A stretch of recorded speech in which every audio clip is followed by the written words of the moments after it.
आणि सुरुवातीची महत्त्वाची बातमी राजकीय आहे। देवेंद्र फडणवीस केंद्रात गेलेच तर मंत्री म्हणून राज्याची सूत्र ही चंद्रशेखर बावनकुळे सोपवली जाऊ शकतात, असा मोठा दावा शिवसेना नेते खासदार संजय राऊतांनी केलाय।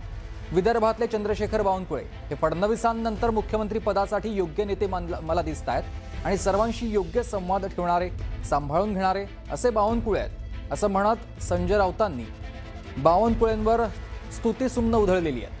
तर एकनाथ शिंदे हे पुन्हा मुख्यमंत्री होणार नाहीत, गिरीश महाजनांचा रेकॉर्ड खराब आहे, त्यामुळे जर फडणवीस केंद्रात गेले तर 100% बावनकुळेंचा विचार होईल, असं संजय राऊतांनी म्हटलंय।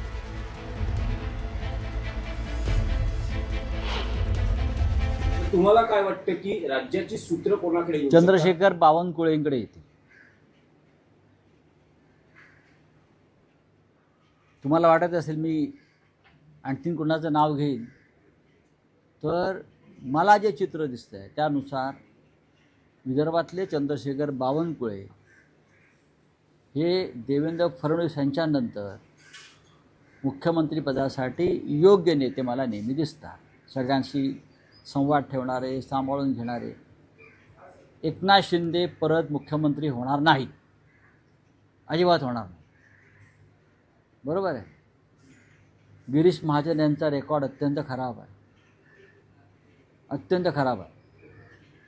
त्याच्यामुळे या क्षणी ज्येष्ठ मंत्री म्हणून जर ते केंद्रात गेले, आम्ही तर म्हणू मुख्यमंत्री व्हा, प्रधानमंत्री व्हा 2029च्या आधी, तर 100% मला असं वाटतं की चंद्रशेखर बावनकुळे यांचा विचार आणि शिफारस हे स्वतः देवेंद्र फडणवीसच करते, हे माझं आकलन।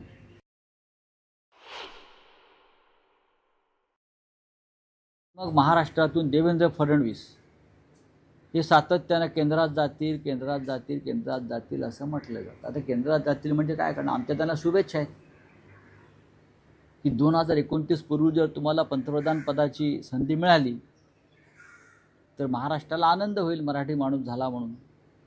माननीय उद्धव ठाकरे साहेबांनी पण त्यांना त्या प्रकारच्या शुभेच्छा दिल्या, कारण 2029 नंतर भाजपचं राज्य इथे येणार नाही आहे। त्याच्यामुळे जे काय करायचं आहे ते 2029च्या आधीच तुम्ही करा। 2029 नंतर ना मोदी राहतील ना अन्य कोणी राहणार। त्याच्यामुळे देवेंद्र फडणवीस यांना 2029 पूर्वी ज्या काही हालचाली करायच्या आहेत त्या त्यांनी करून घ्याव्या, अशा मला त्यांना शुभेच्छा आहेत। महसूल मंत्री चंद्रशेखर बावनकुळे अतिशय उत्तम काम करतायत आणि त्यांचं कौतुक केल्याबद्दल संजय राऊतांचे मनापासून धन्यवाद।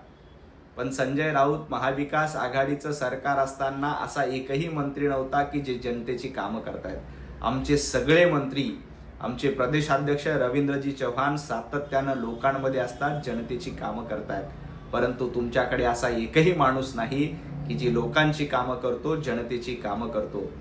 बावनकुळे साहेब मुख्यमंत्री होणार अशा भविष्यवाणी आता संजय राऊत सांगायला लागलेत। पण संजय राऊत एक लक्षात घ्या, भारतीय जनता पार्टी ही कार्यकर्त्यांची पार्टी आहे।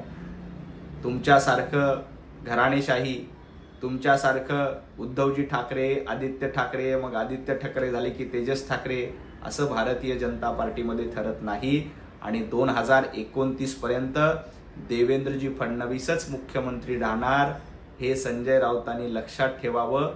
बावनकुळे साहेबांचं कौतुक केल्याबद्दल संजय राऊतांचे मनापासून आभार, कारण असे मंत्री आमच्याकडे आहेत जी लोकांची कामं करतात। तुमच्याकडे मात्र असा एकही मंत्री नव्हता, हे तुम्ही एकदा तुमच्या वक्तव्यातनं सिद्ध केले।